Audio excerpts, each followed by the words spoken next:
পাকা টক আমের জুস।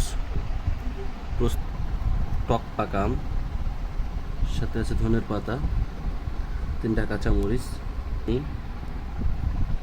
কাসুন্দি, লবণ। পাকা আমগুলো দিয়ে দিলাম, কাঁচামরিচটা দিলাম,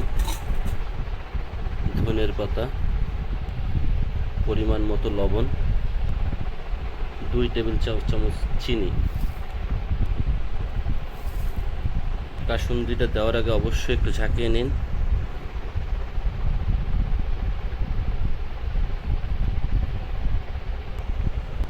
এখন যাবে হালকা ঠান্ডা পানি, পরিমাণ মতো পানি দিন।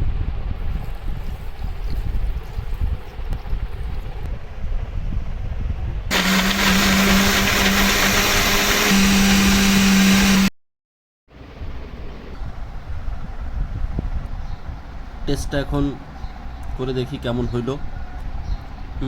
সেই